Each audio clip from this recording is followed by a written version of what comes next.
All right, welcome to Halitics. I'm Hal Ginsberg. Didn't get the countdown clock going, but we are still live right now. And welcome to the free-for-all. Hope you'll join me. Give me a call. Haven't been getting the calls. Had a lot of great guests, though, this whole week, and except for yesterday. So this is a good opportunity if you haven't yet checked in. I did notice our subscribers up to $3.99. I was going to take a quick screenshot of that and share that with you, but basic reason for just pointing that out is would be awesome to get to 400. So hopefully if you're watching now, maybe for the first time, or you've been following Halitics, but you haven't yet subscribed, this would be a great opportunity for you to be our 400th subscriber. That'd be pretty exciting. And if you want me to, I'll even share your name with everybody going forward.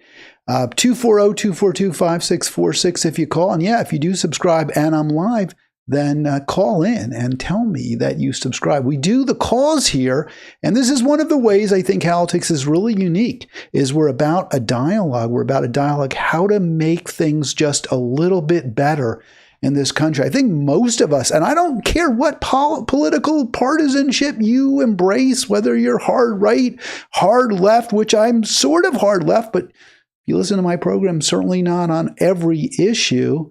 And I am, I think, more willing than many to hear, empathize with, and even sometimes agree with positions that those who have very different political sensibilities than I have. So I love to hear from you, 240-242-5646. Bottom line is, I think that the American people, regardless of political affiliation, are very, very ill-served by a government that responds only, really only, or virtually only to the rich, the well-connected, the influential.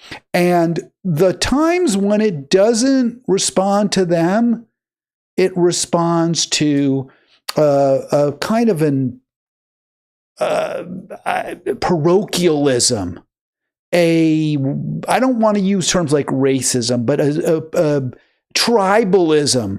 It responds to people's more selfish impulses, our innate suspicion of others, rather than appealing to our best interests, our willingness to share, to be generous, and our recognition that ultimately we're all in it together. This government, it doesn't matter whether the president has an R or a D next to their name, for decades has betrayed the trust of the voters and pursued policies that have harmed us. And to be fair, to be honest, not me so much. I'm doing all right, but so many others aren't. And that's why I think there's so much, by the way, partisanship, anger, really hate. We're seeing it. It's awful. It's so it's making our country just a less pleasant place to be. Every year we're seeing this. It's getting worse. That's why I do Halitics, to try to make things a little bit better, and so that we can cut through the filter of the corporate elites, whether it's their filter in politics, in government, in media. That's what this program is all about. We're going to expose, I believe, some of those corporatists in media a little bit later. We talked about Ezra Klein yesterday, and I'm going to keep talking about Ezra Klein because I went over his interview with Ta-Nehisi Coates a little in greater detail, and just more aspects of it are so ultimately offensive, misguided, arrogant. And this is from a guy who supposedly believes in, I guess, a more progressive vision for our nation. Gaza death toll, this is an area where left and right, this is a bipartisan issue now. We agree that the United States needs to stop funding this genocide, stop supporting it. And yet it continues, whether the president is Joe Biden, whether the president is Donald J. Trump. This continues. It's horrific. We don't have an opposition that represents the will of the American people. We have two parties that represent the wishes of the military industrial complex, the contractors, the Zionists with tremendous wealth and power, and the Wall Street elites. And all of them are working against humanity, are working against life. Gaza death toll near 66,300. And we heard Jake talk about hundreds of thousands Wednesday. That's probably correct. Amid Israel's genocidal war. No question about it. 63 people killed in the last 24 hours as Israel continues its occupation of Gaza. I heard, who was it? Maybe, I can't remember right. Maybe it was Mamdani. Yeah, I don't have the clip. But Mamdani was talking about October 7, and he called it a war crime. But then he also called what Israel's response is genocide. Well, he's right as to the second part of that syllogism. But I reject the notion that what Hamas did on October 7th, 2023, where I believe the death count somewhere south of 1,200, so maybe 1,130, 40, 50 people, many of them police, some soldiers, many of the victims were attending the Nova Music Festival. It was a crime, of course. It was a mass murder, of course. Was it a war crime? War crimes are committed by armies, by governments, by people with power. That's not Hamas. Hamas had power in that moment. They had armed militants in that moment, but they don't represent an independent power.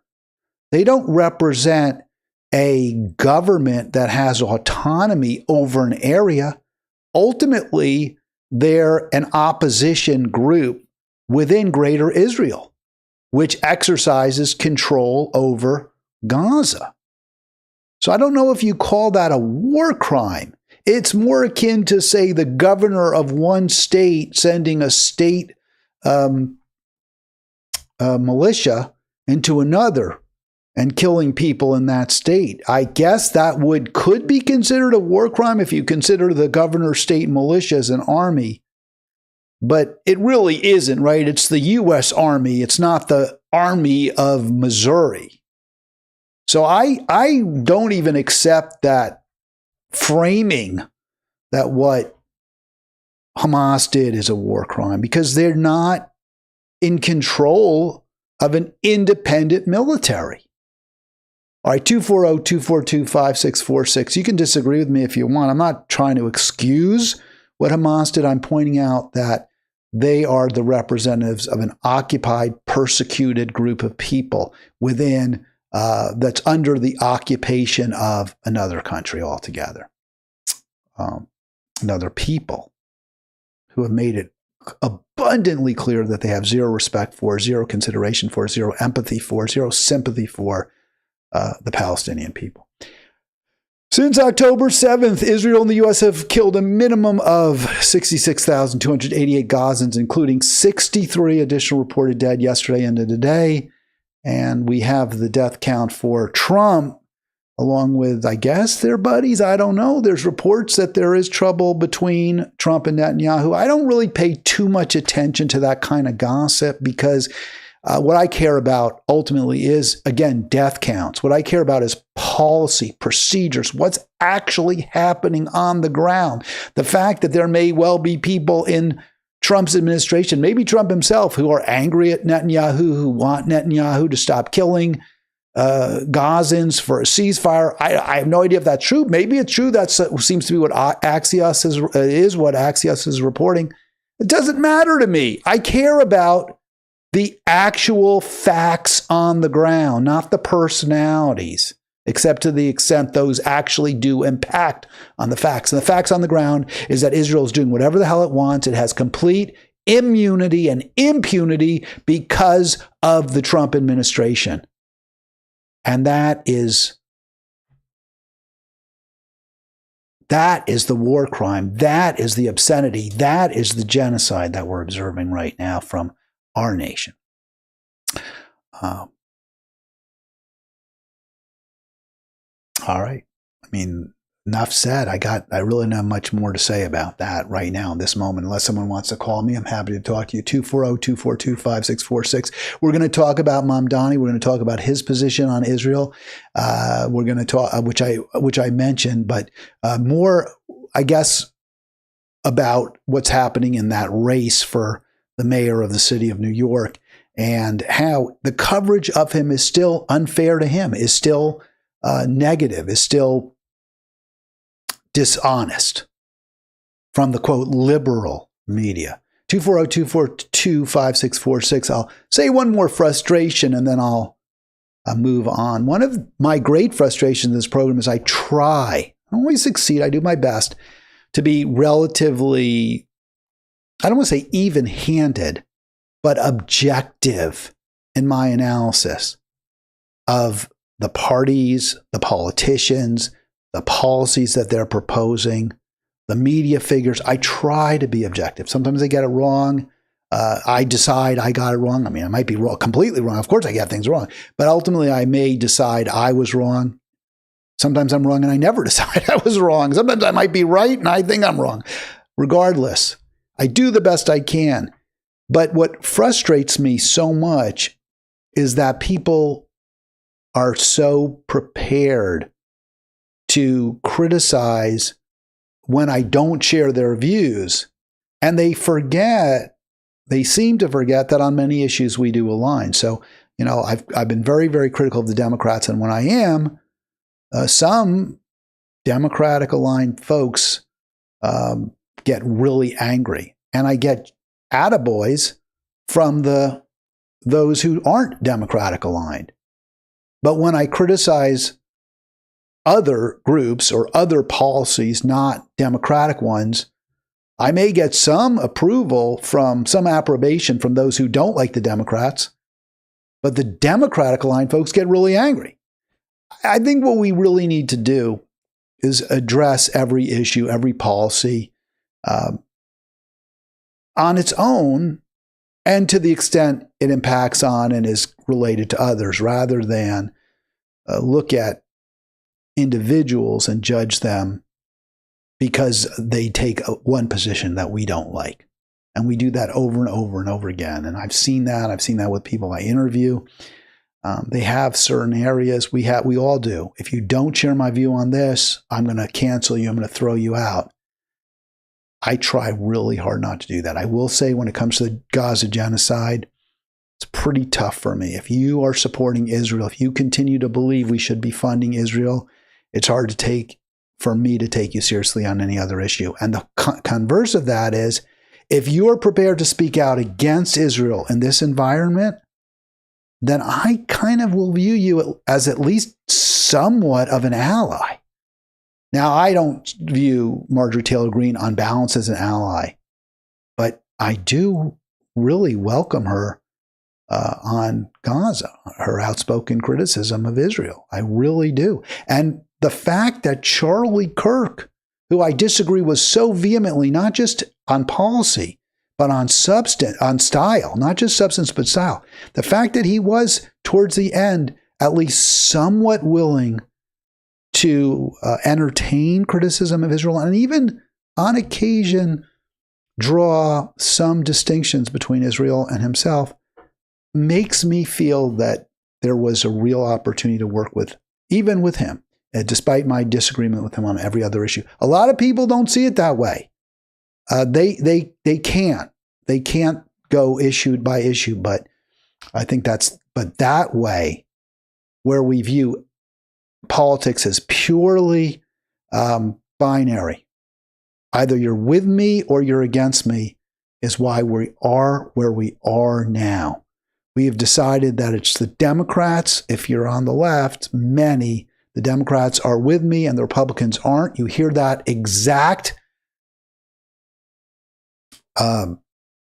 dynamic in Ezra Klein, and it's incredibly toxic. it's led to where we are right now.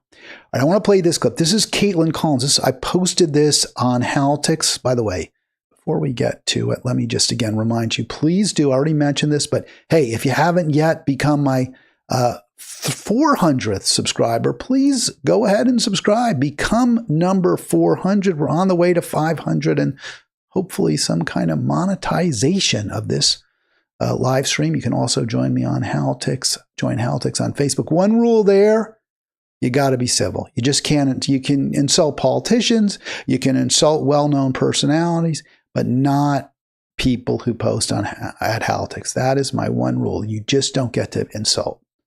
You can criticize their views. You can take apart what people say, but not personalizing it, not insulting. I just won't have that. And it's not just on Halitics. It's just in everyday discourse. When you start attributing people's policy positions to their personalities or to their innate characteristics, not to their wealth, not to their background that you're really familiar with, their wealth. You say, well, you're against a increase in the income tax because you make so much money. Well, maybe there's truth to that. That seems to me a legitimate point to raise against somebody who is opposing a hike in marginal income tax rates. Say, well, for you, this would be problematic, but does that keep you from putting the American interest, the best interest of the American public first? I think when we come to issues of gender, of race, of nation of origin, I'm much more loath to entertain arguments based on those innate factors.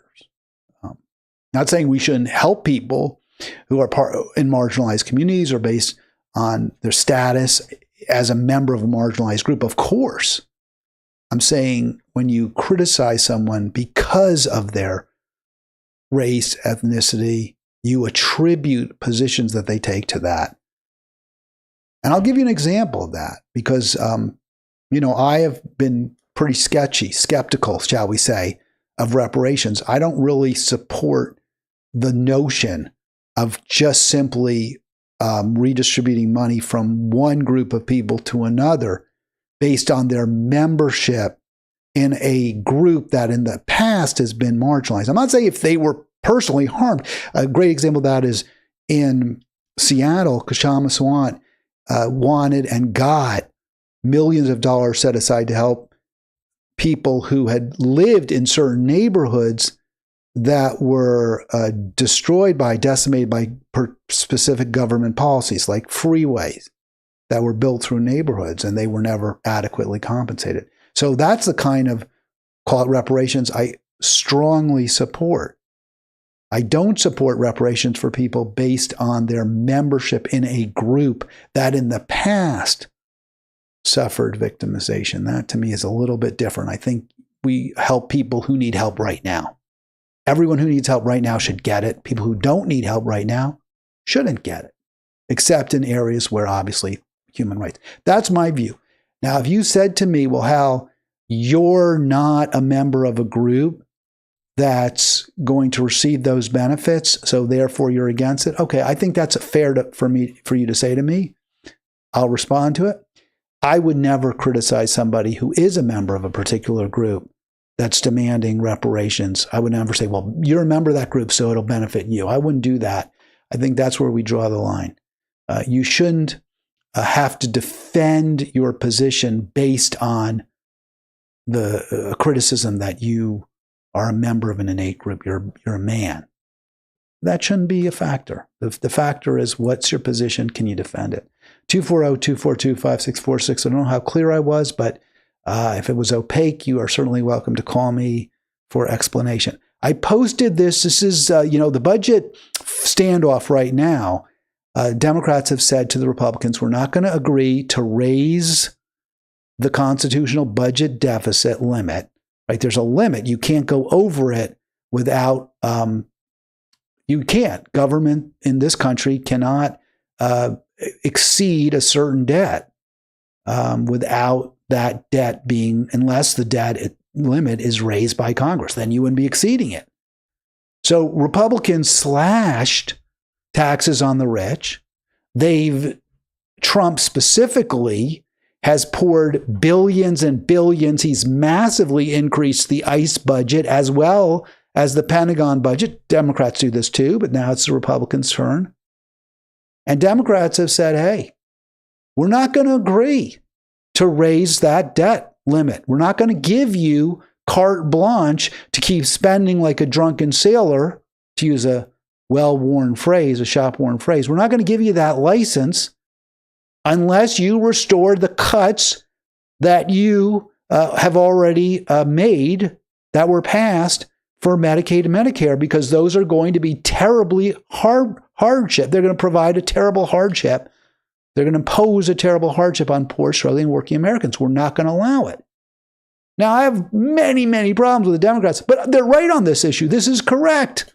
Use the power you have. Use your leverage on an issue that, by the way, is very popular among non-Democrats. Right? If you are dependent on Medicaid or Medicare, you might have voted for Trump. You might have voted for Republican for all sorts of reasons. You like them on tariffs. You perceive with some justification that your wages are low because of the so-called open border policy that the Democrats allegedly followed. It's not true. We know that Biden and Obama deported almost as many people or more people in Obama's case than any other president ever. But the fact is that when you increase the labor supply, you reduce the price of labor. So Trump says he's going to just, be a hardliner when it comes to immigrants and treat them tough. Well, you may say to yourself, hey, I'm barely making it myself. I have trouble getting a job. Maybe it's because there's too many immigrants out there who are going to work for even less than I will. I understand that viewpoint. I'm not going to condemn a person for taking that position if they really are struggling, and so many Americans really are. But here is an issue where the Democrats actually are on the side of the American people and are perceived to be on the side of at least, the 99%. And Republicans know it. And so they're trying desperately to spin the standoff as Democrats are trying to keep undocumented immigrants. They want to keep undocumented immigrants getting health care. That's their argument. It's a terrible argument, but that's their argument. Let me play. And I've seen this on Halitics too. And I won't say there's a kernel of truth to it, but it is true. I will say it this way.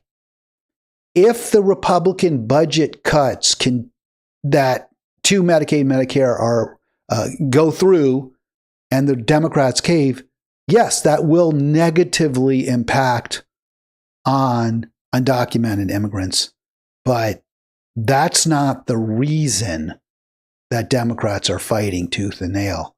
They're fighting for this policy because they actually recognize it's popular and they have some leverage. It's actually popular, they have some leverage, and frankly, it doesn't even cost them anything because the billionaires that back them don't have a problem with these Medicare and Medicaid subsidies. It doesn't hurt the billionaire class because it still maintains the primacy of for-profit health care. All right, let's go to this clip here. As you know, people who are here in the United States legally have never been eligible for the Obamacare subsidies, for Medicare, for Medicaid. So what exactly are you saying that they're trying to do when you talk about giving free health care to them? I'm so glad you asked. Okay, so when we passed the One Big Beautiful Bill, the Working Families Tax Cut, we had Medicaid reforms in the bill. You and I talked about it on the air. What we did was to eliminate fraud, waste, and abuse. There were a lot of people on the program who were enrolled in the program who were never eligible to be there. Medicaid is intended for eligible U.S. citizens, not illegal aliens, not also U.S. citizens who are able-bodied workers. So those aliens, as he called them, aren't eligible. So that's not accurate, what he said. They're not eligible. They're not getting it. There is a way that, and we'll get into it, that the slashes, the deep cuts to this essential program would hurt some immigrants. It's true. That's fair. But it's so dishonest, it's so disingenuous the way this is being framed, and I'll explain in a little bit why that is. So we passed the law. The president signed it into law. Democrats voted against it, of course, and it's been wildly successful. What you did was narrow the eligibility for certain people to get access to the ACA subsidies. What they want to do is undo the changes that Republicans made in that. But basically, wouldn't that only affect people who do have legal status, people who are refugee seekers here in the United States, asylum seekers here? Those are two totally different issues. Now, they've created this as a new argument that they have as to why they should not keep the government open, but they're arguing a December policy debate for a September funding issue. Well, that's fair. I'm going to end it there because, well, I'll play the rest of it. But that's fair, right? Democrats should have brought this up way in advance. They should have fought this more aggressively back in the spring, when the Republicans were passing this budget. And failing that, Schumer should have stopped it in its tracks in March. So he's right, but the fact that they didn't stop them then doesn't mean the Democrats shouldn't stop it now. And again, what Johnson is arguing is that Democrats want to keep, quote, illegals on the government plan. By the way, they should be. Every American, everybody in this country should get health care, period. It's in all of our best interest to make sure everyone gets health care. But the fact is that this proposal, and by the way, those folks who are in this country illegally but are working, they're still paying. They're still having withdrawn unless they're being paid under the table. And if that's the case, go after their employer. Don't go after them. But they're still having their FICA withheld. They're still having their Medicare, Medicaid tax withheld. So if that's your concern, Johnson, I don't know what it is, because they're paying into the system. And if your concern is they're being paid under the table, then go after the employers, as I mentioned before. But what the Democrats are saying is, no, don't throw more people who are in this country legally off of it. Talking about don't expire until the end of December. No. Those are the subsidies for just everyday Americans. That's one thing that obviously has been the main premise of their argument. But you're saying they want to give free health care to people who are in the United States illegally. That is exactly what the effect will be. So he says the effect that it's not what they want, Democrats want, and the effect will be that some states that have made a decision that they believe, and correctly so, that it's in the best interest of everyone in their state to make sure that people who are facing a healthcare emergency, even if you're, quote, an illegal, you're working out in the fields, you cut your hand with one of those sharp blades you got to use. You cut your hand, you're starting to bleed out a little bit. Well, we believe you should get treated at the hospital. We don't just want you to die out in the fields.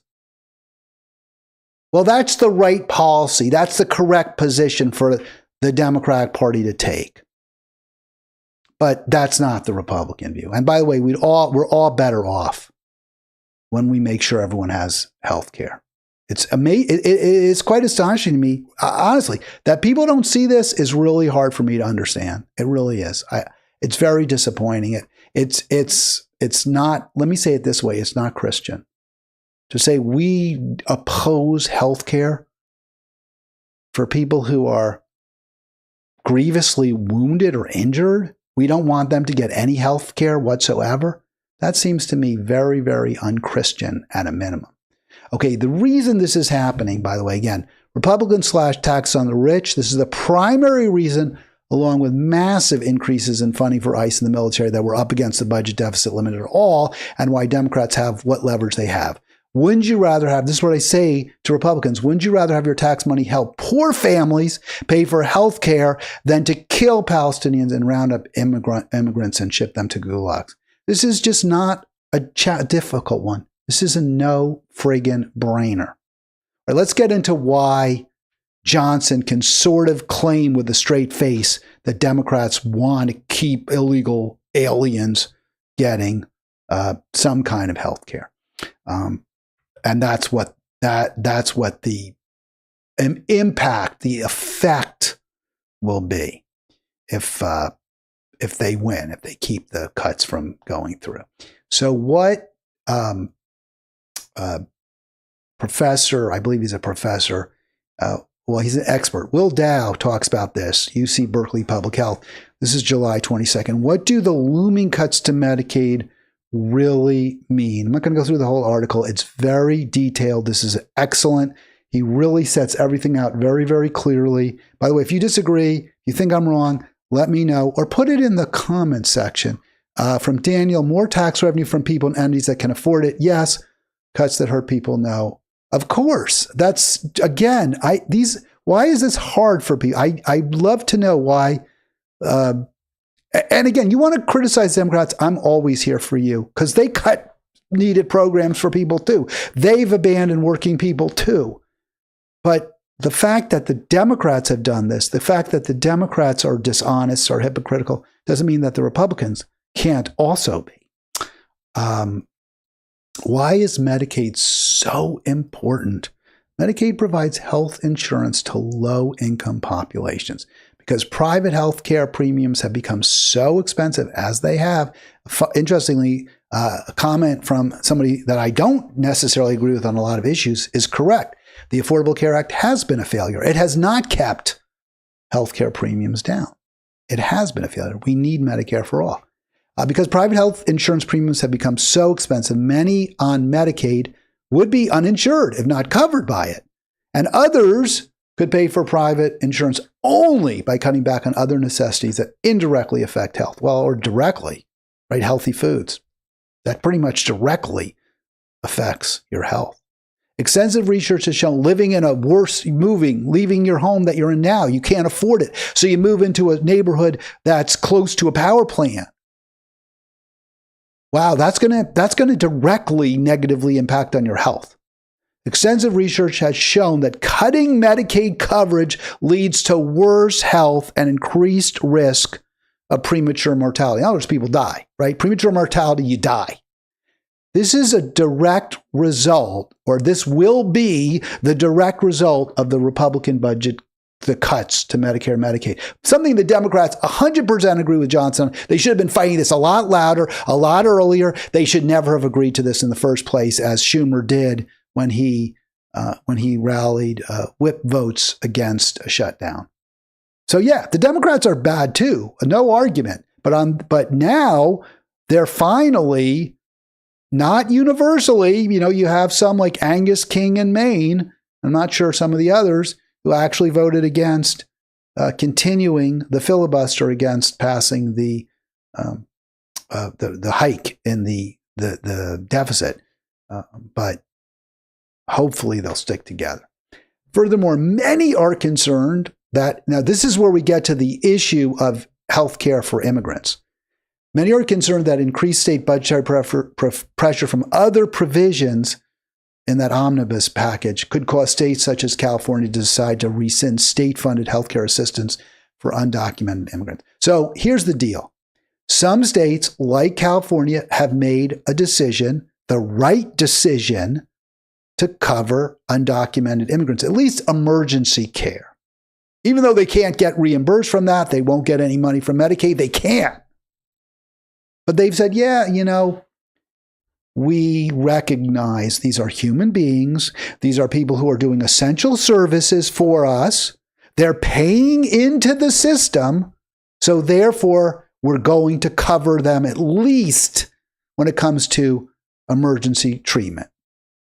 Well, because that bill cuts everything to the bone and puts more and more burdens on states, so the states are going to have to cover what would otherwise be massive shortfalls in Medicare and Medicaid supplements from the government.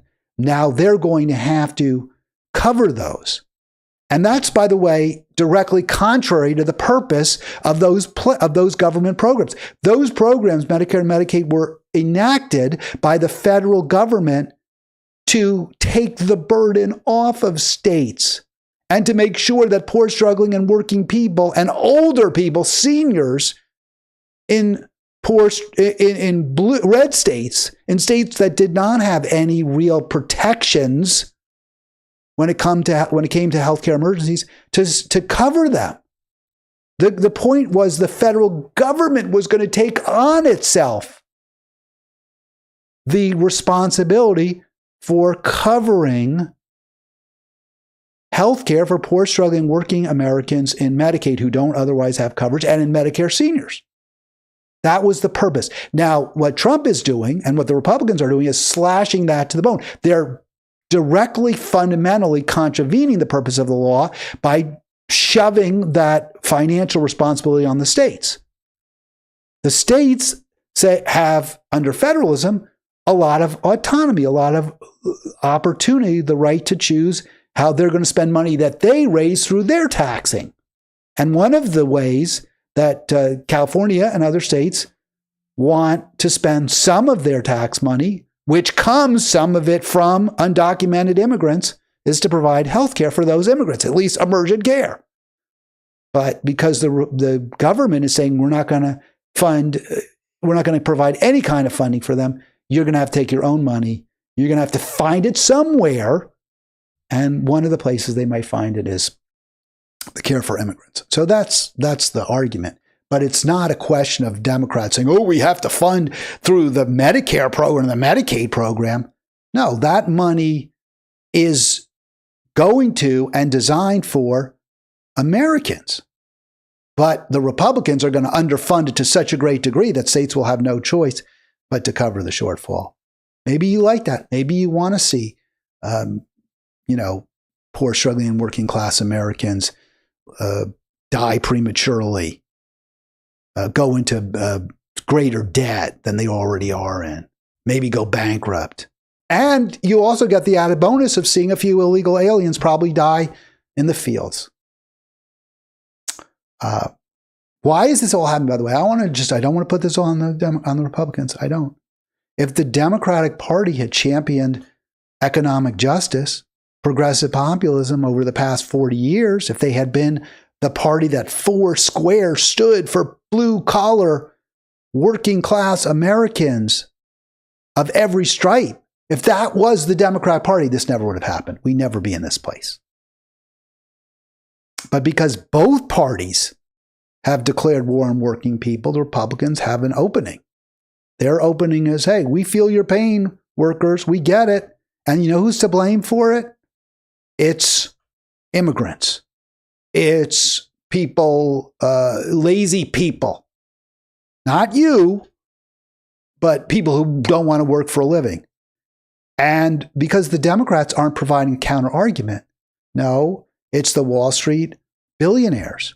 It's the offshorers. It's the short timers. It's the Zion Nazis who want us to spend billions and billions of dollars to support a genocide. It's the warmongers who want us to spend billions and billions of dollars halfway around the world. The Democrats haven't made that case, so people have little or no choice but to choose, well, I don't know. They're both evil. I don't know which one is a lesser evil. 240-242-5646. One guy who studiously chooses, because I think, maybe I'm wrong, I think he's smart enough to get it. He just has decided not to get it, is this guy, Ezra Klein. I played some clip from this interview yesterday. Why is the left losing right now? Well, the answers couldn't be easier, couldn't be more obvious. Well, there really isn't a left, but he doesn't want to acknowledge why the left is losing.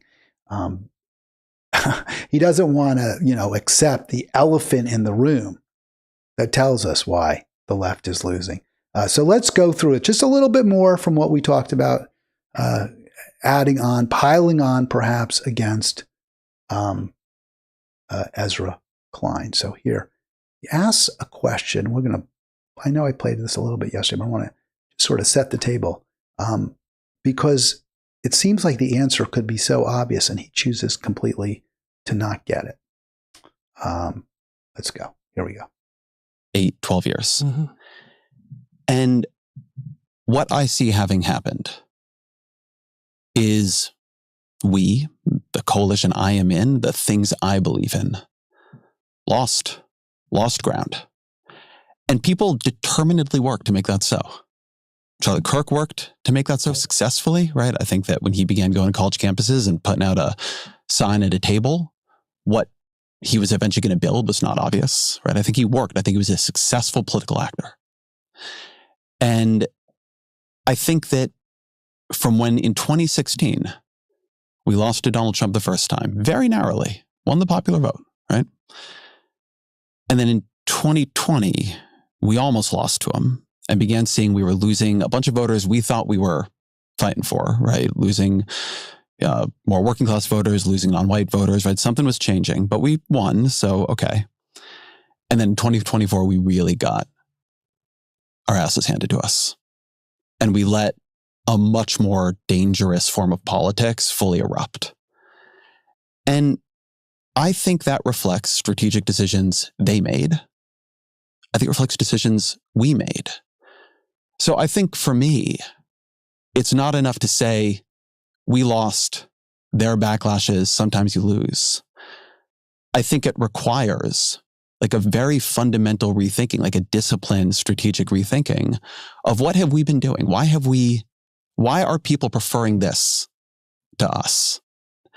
And I do think that is like, it opens up into something more that I think that there is a practice of politics here that in a narrow sense, I was talking about Kirk, but in a broad sense reflects to something that I thought was going to be an argument stretching across the show for like a year, right? I think more of it came out in this than I'd intended probably. So much verbiage, so long-winded, but all of it goes to this kind of navel gazing and, it's about politics and how do we practice it? And Charlie Kirk puts up a sign and he goes to college campuses and says, prove me wrong.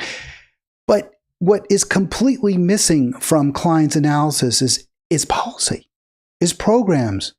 He says, yeah, the working people preferred them to us. Preferred why? Well, because you didn't address their needs. Because you didn't pass bills, laws, legislation that would make their life easier, better. You didn't respond to their genuine challenges. And arguing that somehow this is some sort of secret sauce that Donald Trump and Charlie Kirk found or invented is absurd. They're not popular either. They have their following. There's some who support them, of course, but there were many who supported Kamala. People think, well, the support for Trump is so like you can't break it from him. They're so tied and joined to them. I saw at the Democrat at the Javits Center 2016 video. There were people in absolute tears when Hillary lost. They loved her. I don't understand it. I can't get that. I can't fathom that. But they were so upset. So Democrats practice that kind of personal identity politics too. And it works to a degree, just like it works for Trump.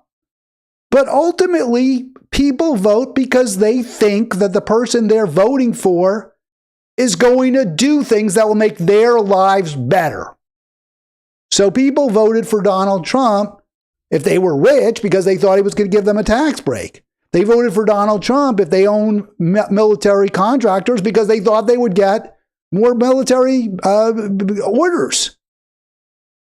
They voted for Donald Trump if they were a working class house painter because they thought, well, he's going to keep some of those immigrants who are working for $5 an hour from being able to hang out at the Home Depot and steal jobs that I should get. Those are all very, very specific, tangible benefits that Trump voters saw getting from Trump. They said they saw there were college-age kids younger than that who said, I'm going to vote for Trump because, like Charlie Kirk says, he's going to do away with DEI, and that means that there'll be, I won't lose a spot in college to somebody who isn't qualified as they see it. So all of those are very clear, tangible benefits that Donald Trump offered voters. That's why they voted for him. I don't know why this is hard for Klein. I know why it's hard for Klein. I'll tell you exactly why it's hard for Klein. This is why he can't acknowledge this is the reason they prefer them to us. Because to offer something tangible to the American voters would mean his privileges would be reduced. It would mean his elite status would be a little less elitist. It would mean his employer, because I think Klein's worth, I don't know, millions, tens of, he started Vox, right? He got super rich doing that. Otherwise, I don't know why he would take this, but well, look who he hangs out with. So that's why he can't acknowledge that the real problem is that Democrats have betrayed working people. Now, he does talk a little bit about policy. Let's play that. I think you have to try things. By the way, not only moderation kind of things. You could try... Right, because he's saying moderation because he talks about like we shouldn't make same-sex marriage a litmus test, for example. Right? He likes how Tom Osborne does in campaign. Is it Tom Osborne? Dan Osborne? Dave Osborne? Somebody in Nebraska. We don't need to make these social justice issues that are very controversial. Trans rights. Why are we talking about those? We shouldn't be.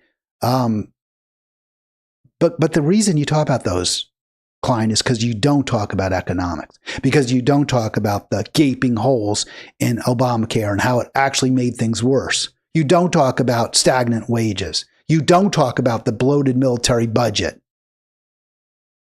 That's why Democrats seem fixated on some culture warrior issues that are, some are more popular than others. Populism, which some people are trying. I think you might need to combine those two strategies, right? Which is sort of the Dan Osborne in Nebraska approach. I think that I think even before the question of what your policies are, and I believe this very deeply, there's a question of whether or not people feel like you respect them and like them, even if they disagree with you. So that's absurd. Do they like you and respect you, even regardless of what their policies are? He's saying, well, people in the heartland don't think that I, Ezra Klein, like and respect them. That's what Klein is saying. So maybe I need to present myself in a way so that they think I like and respect them. Before I think people will give you power, they don't even ask, do they like you? They ask whether you like them. Okay. No one cares, honestly. No one cares whether a politician likes them. No one cares if Donald Trump likes them. People care about what they get from that politician. And the fact that Ezra Klein says this, to me, suggests that he clearly doesn't like heartland voters. He clearly doesn't like white working class voters who voted for Trump, because he's saying that they're so stupid, they're so gullible, they're such chumps that if I can just convince them that I like you, I really like you, they'll vote for my candidate. You know how you tell people you like them? You help them out. That means so much more than, oh, well, you're against gay marriage. Well, I kind of understand where you're coming from. That sort of makes sense. That's not, no. People respect those who stand firm on principle, even if they don't agree with them. It's not that they dislike you. If you said, look, I get it. You're against gay marriage. The gay marriage is such a bad issue to use, but let's just for now use it because it's been accepted. But he brought it up. So look, I get it. Your, faith tells you this is wrong, or you believe it should be for men or women. I get it. I have a different view. I think that's a different, I have a different view. And if that's that important to you, then I guess you vote maybe for the other candidate. But you know what else is really important to me? And I think maybe it is to you. I don't know. I hope it is to make sure you can afford any healthcare emergency that could come down the line. I know you work in a factory and, there's repetitive motion repetitive stress problems that come from that. There's problems when you breathe in lint in a factory environment, could cause cancer. I want to make sure that if any of those things happen to you, you'll be covered. you won't have to even reach into your pocket. We're going to make sure that healthcare, you have a healthcare problem, your child does, your parents do, it's taken care of. I'm going to do that. I'm going to fight I can't promise you, but I'm going to fight tooth and nail to pass those bills. You know what else I'm going to do? I know your neighbors, they lost their job because the other factory, in the next town, closed, shuttered. The free trade deals made it too attractive for the owners, the management, to keep manufacturing here in, whatever, Anytown, USA. I'm going to work to make sure that American jobs are prioritized and that we keep jobs here. We're going to have a really smart trade policy. I know Trump talks that game. I got it. He did. And I can understand why he got votes because of it. But my policy really will look at where we have good jobs in this country, how to protect them, and how to make more of them. That's how you show that you like someone. You treat them like they're an intelligent, thoughtful person. You don't pander to them. You don't say, oh yeah, maybe you're right about gay marriage when you clearly don't agree with them. Klein can't say that. Klein can't go there. Klein can't do that. Why not? Because he doesn't want those people to have health care.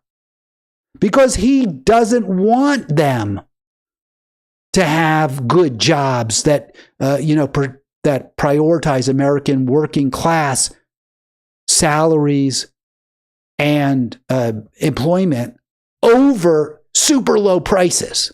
He doesn't want that. So obviously he doesn't like them, because if he did, he'd want what's best for them rather than putting himself first. All right. There's a little bit of pushback. And this is why it's so upsetting to me. This stuff is so easy. It's not hard.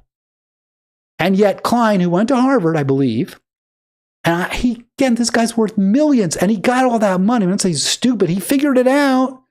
Hey, if I work for the interests of my employers, if I come up with interesting ways to promote neoliberal agenda and abundance, I'm going to get rich. Fine, okay, but you betrayed everyone else in the country by that. What bothers me is that so many people fall for this.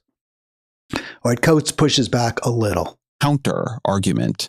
Well, even to discuss it is to abandon. In 2008, as you and I both know, Barack Obama ran as a public opponent of gay marriage. Right. He ran opposed to it. Right. At a time when not only, I won't speak for you, was I not opposed to it, but most of us did not, most of us did not think he was opposed to it. Right. Like at his heart, we did not think he was opposed to it. Right. But he was playing politics. Right. That playing of politics allowed him to name Supreme Court justices, and that led to the decision that created a constitutional right to same-sex marriage. So Klein cherry picks one issue, the cultural issue, and he says, hey, Obama, whatever he really thought about gay marriage. Look, I think George W. Bush, I don't think he could have cared less about gay marriage. He campaigned against gay marriage too. Do you think Trump even really cares about trans people? He runs a very anti-trans administration. Probably couldn't care less about trans people. They use these culture war issues to avoid economic justice issues. Now, Klein is suggesting that the reason Obama won, he's putting the Obama win on him not supporting gay marriage when he ran for president. Okay, maybe that's fair. But there were a lot of other issues that Obama did fight for, or at least say rhetorically he supported, such as a public option in healthcare. That was a huge way that he separated himself from Hillary. Nobody liked Hillary. People didn't trust Hillary. And he had to separate himself a little bit because she had the advantage of experience. And also maybe sex, gender, maybe there was an advantage for her. She certainly had the name recognition advantage. So he said, hey, I'm more populous than she is on healthcare. I support a public option. I want people to be able to buy from the government to actually provide it, not just Obamacare, which is where we have exchanges and you can buy private care, private insurance. I actually support a public option where people can buy into Medicare. That's what he said. Now, that was popular. People liked it. That was a big reason that he beat Clinton. I don't think the gay marriage issue had much to do with it. Maybe I'm wrong. I don't think it did. I don't think people thought about that too much. Maybe even if they didn't agree with him, maybe if they agreed with him that we shouldn't have gay marriage, which is what he said in 2008. I looked it up, by the way. I wasn't sure about that. But maybe they would have still voted for him if they thought, well, I'm going to get health care through this guy. I'll tell you another huge issue for Obama is he was the peace candidate. Remember, Hillary had been all in for the Iraq war. She was a complete hawk. She wanted a no-fly zone over Syria. I'm not sure if it was at that point. She was a very, very hawkish candidate. That was contrary to the wishes of the American people. I guess the Goldman Sachs speeches were with Bernie. She was clearly perceived as the Wall Street candidate, and with reason for that. Klein doesn't mention it. Klein doesn't talk about that. And you know why? Because he has no problem with Wall Street candidates. He has no problem with pro-war candidates. He wants them to win. He doesn't want to separate the Democratic Party from the Republican in that regard. So I have no idea what he even stands for. He said the party he stands for. What do they stand for, Klein? Let's play a little more of this because Coates does push back a little bit at the end. I am saying that kind of playing politics is needed. I can give you an example from the other side, by the way, too. Yeah, go for it. Brother, you know what my position was during the election about Palestine, about Gaza. Kamala Harris was running to be the first Black woman to be president of the United States. You cannot imagine how animated Black folks were. And some would argue the base of the Democratic Party, Black women. You know, we're going to, see this thing. She was not taking a position that I thought was particularly moral. I had to talk in front of Black audiences about that. You know what I mean? And I had to do the other thing, which was go before Arab American audiences here, Palestinian American audiences here, and say, look, I'm with you. You can be mad at me. You probably will be mad at me. I get it. But for me, politics is the lesser of two evils. We've been fighting this battle for a long time. We have never had the luxury of electing people that represented the best of us. And this is why I'm voting for her. This is a really, really serious thing. And when you hear these Palestinian Americans, and when you hear these Muslim Americans, and when you hear these Arab Americans upset about this, you can't just yell at them. You have to take them seriously. These were hard, very, very difficult conversations. But when I made those conversations, look, man, I had to be buttoned up about it. I just think you take very, very... So I want to stop it. I have no idea what he means I had to be buttoned up about it when you have these hard conversations. I guess what he's saying is I couldn't say to the people in Dearborn, Michigan, I couldn't say to Muslim Americans, couldn't say to African Americans who look in horror at the Israeli-American genocide that Kamala Harris supported, full bore, full stop, completely supported. And I had to be buttoned up. I couldn't say to them, yeah, you're right. She's awful too. She sucks too. Couldn't say that. Well, my question to you, Coates, is why couldn't you? Why not say that? Why not be totally honest and straight with the voters? If that's what you believe, which you should believe because it's the right view, it's the right belief, why couldn't you be honest? I'll tell you what, they would have liked you a lot more. They would have respected you a lot more. If you had said, yeah, she's awful. And he said it, well, we couldn't elect the people that we really want. But he said, no, I'm not going to be buttoned up about it. I'm going to speak from the heart. She's awful. She's terrible on this issue. But politics is the art of the possible, and we really have no other choice. Now, you could have said that I would disagree with you. I would have said, yeah, you have a choice. You vote for Jill Stein. That's what you should do. You should lead people to Jill Stein. You have a big audience. You have millions of people who read your books. You get to go on Ezra Klein show, and there's going to be 1 million people or more are going to watch that video. So go tell people to vote for Jill Stein. You could have done that, Coates. You should have done that. But at least you would have been honest. But you weren't even honest because you had to be buttoned up about it. So what Coates is saying to Klein here is, hey, you talk about gay marriage as an issue where Democrats should be a little bit more open-minded. I'm saying So you're saying they shouldn't take the correct position on an issue. They should be willing to betray not just constituency, the gay Democrats. They should be willing to betray the morality in service of a greater good, right? Which is we win the election. Well, sometimes I think that's fair, right? Prayers can be worth a mass. You say, yeah, I'll go to mass even though I don't believe in it because I want to be king. Okay, I get that. Maybe there's times when that's true. I don't disagree with that completely. But here was an issue where the right position aligned with what the voters wanted. The correct position, the morally just position. Stop funding Israel. Stop supporting genocide. That position was what the American people, certainly the Democratic base, wanted. Well, why didn't she support it? And look, nothing. Klein's got nothing.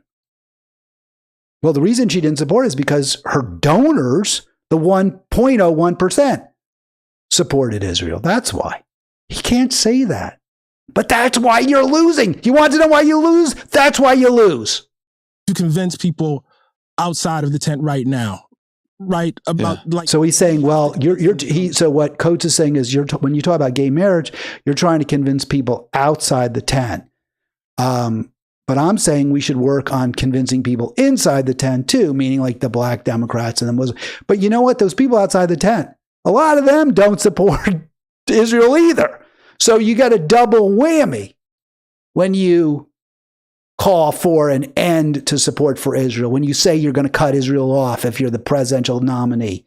If you become president, you say as nominee, you're going to cut him off if you win. You got a double whammy. Not only do you electrify and excite your base, but you also reach into the other guy's base. She didn't do it. How come you're not talking about that, Klein? Outside of the tent right now, right?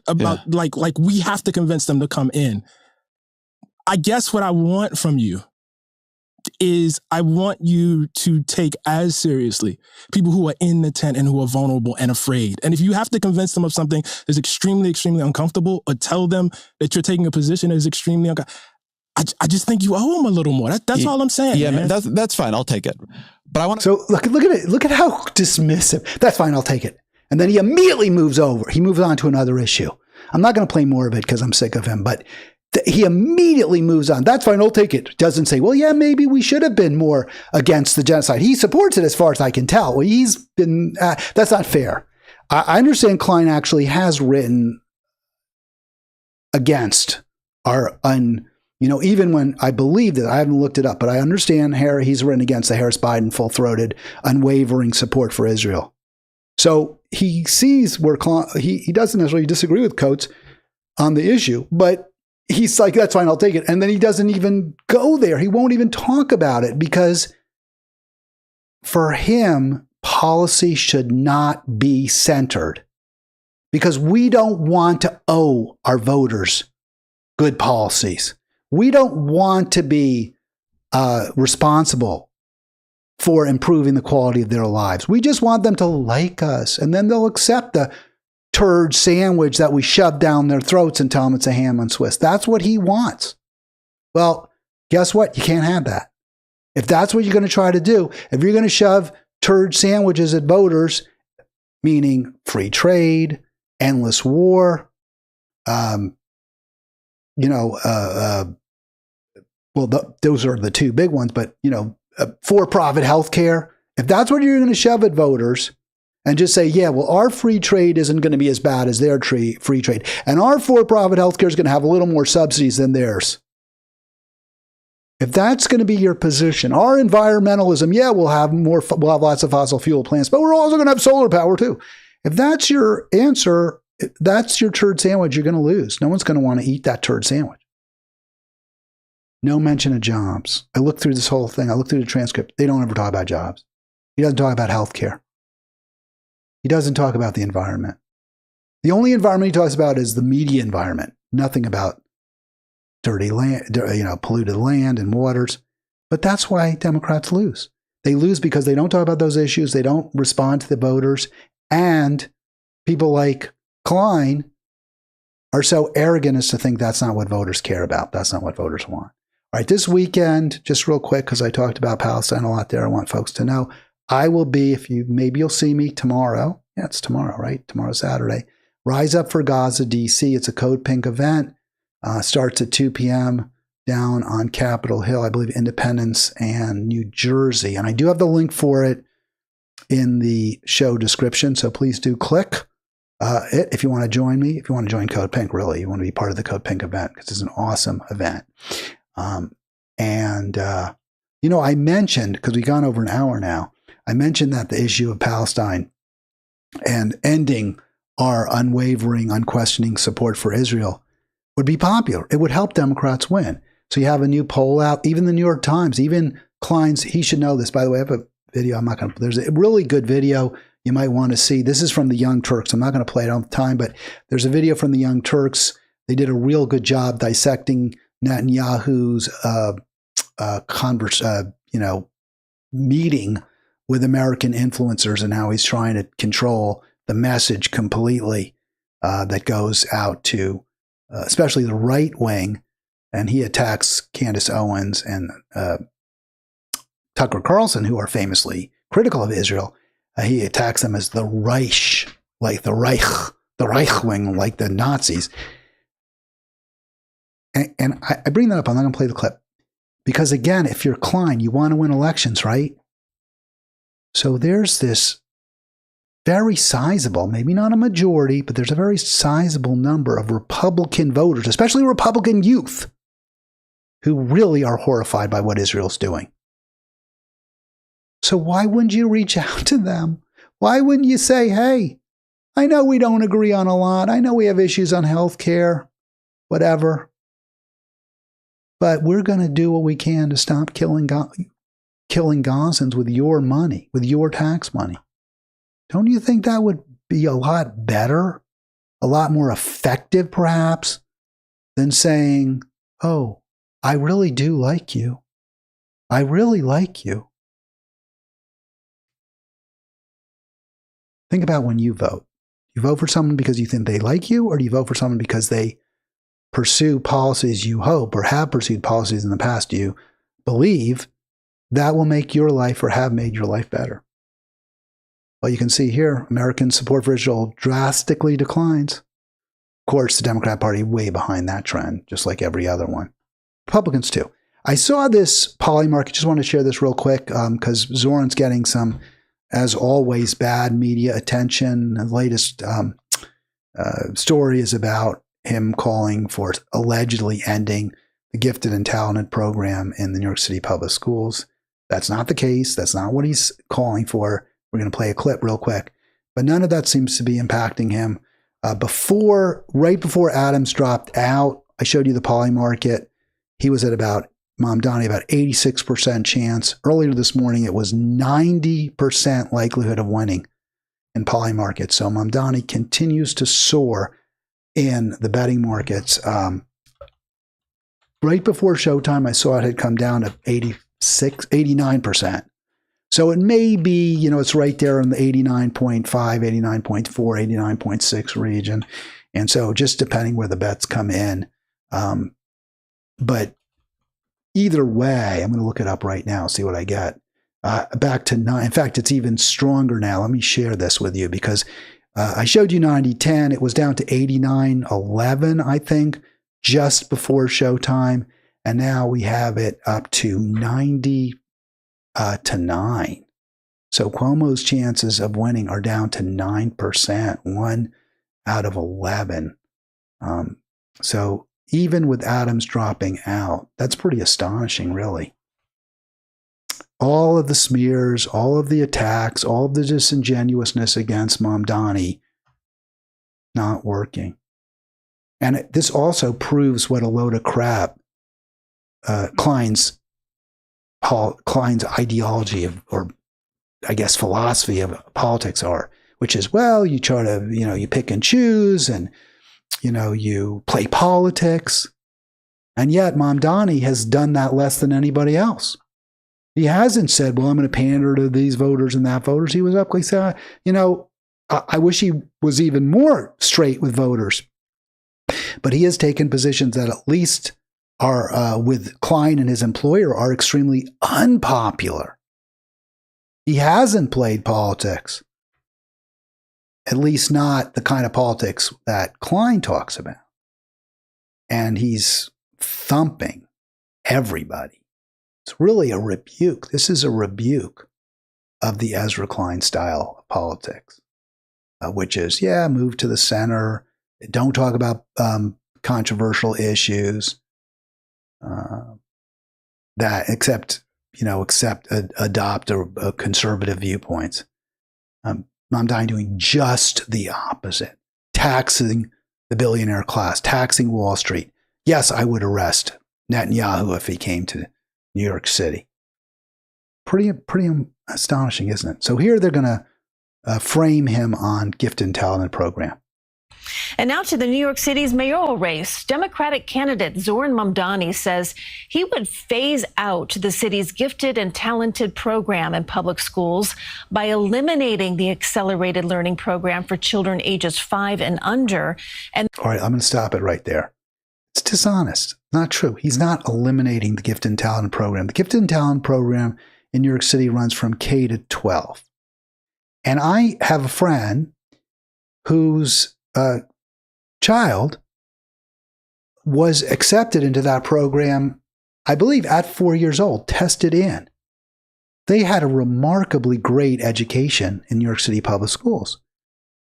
And I'm not saying they shouldn't have had a great, every kid should, but it's that a few 4-year-olds who test really, really well get this extraordinary, I mean, the theory, the argument is it's harder to get in 100 than to Harvard. It's not right. And I do support these kinds of programs generally. We should teach kids what they know. We should teach them what they can absorb. And if they're more advanced, if their IQs are much higher, then teach them more advanced stuff because they can learn it. And if you tried to teach some kids that, they wouldn't get it. So of course you do want a group, but in kindergarten, really? I like to think I'm a pretty bright guy. I wasn't grouped. I wasn't put in some GT program when I was K or 1 or 2 or 3. Now, one thing we did have in 3rd grade, as I do recall, is the reading. We had reading sections, so you had different levels. But every kid was in this, basically, we were all in the same classroom. We weren't segregated. That's the way it should be, I think. But you can only do that if you have relatively small class sizes. And by high school, sure, you have AP classes, you have honors. I get all that. But what they're saying is Mamdani wants to cut out the gifted and talented program altogether. That's not true. He's saying it should start in 3rd grade, not K, which my wife, who's an educator, supports. And she supports GT programs too. But she says, you don't need them for kindergarten. That's not appropriate. Then students above that age would remain enrolled in the program. And that's not true either. So what the basic plan is that there would be no more GT for kids K through 3 or K through 2. And then going into 3rd grade or going to 4th, I'm not sure if this is absolutely clear, then you might test into a gifted and talented. And that's what Mamdani supports. What he is saying is, hey, if you're right now a kindergartner who is accepted or is in a gift and talent program, we'll keep it, but they'll follow you up. So when you're in K, there'll be a program. When you're in 1, there'll be a program, but not for K. When you're in 2, there'll be a program, but not for K and 1. And then once you're in 3rd grade, then we're going to end it for K through 3. I think that makes sense. It's not some wild change. It's just a recognition that at 4 years old, it's not right to make decisions and to segregate kids at such a young age. It just isn't. It's wrong on a lot of levels. And it's wrong to set aside a significantly higher amount of resources to educate those kids. His plan in response to a New York Times voter questionnaire. And his opponent, former Governor Andrew Cuomo, blasted this idea. Take away gifted and talented program. The one possibility that your child might get a really first-class education in public schools. Such a jerk. Oh, the one opportunity, so negative on public schools. He's saying they're so bad that the only way your kid's going to get a decent education in public school is at a gifted and talent program. It's just not true. It's just a load of crap. My kid's got a great education in public schools. I was extremely pleased with their education in public schools. Lots of kids do. And they weren't in gifted and talent. They didn't have it. But it's interesting. Cuomo says the one chance you're going to get a good education. I think this statement, it's so off-putting that it may explain exactly why his chances of winning have dropped now to below 10%. But if you're going to say the public schools are so bad in New York City that you can't get a good education in New York City without being in a gifted and talent program, if that's your position, former Governor Cuomo, what's your responsibility? Weren't you governor for 12 years or some 3-term governor?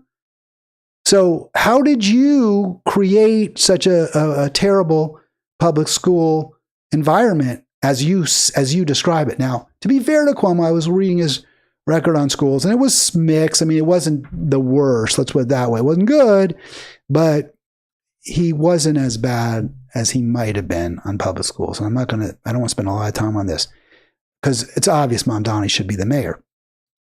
But for him, Cuomo, to start attacking the Mamdani plan by saying, well, the only decent education you can get in public schools is in a gifted and talent program, then you got to take responsibility for that because you were the governor of New York. And this terrible education that everyone's getting, except for a few kids in GT programs, I guess is your fault, Governor? Goes with it. In a statement tonight, Mamdani's campaign said in part, quote, Zohran knows that 5-year-olds should not be subjected to a singular assessment that unfairly separates them right at the beginning of their public school education. All right, so that's that statement, which I agree with. But 5-year-olds, or it's too young to do this. And, I'm just really glad this is the answer.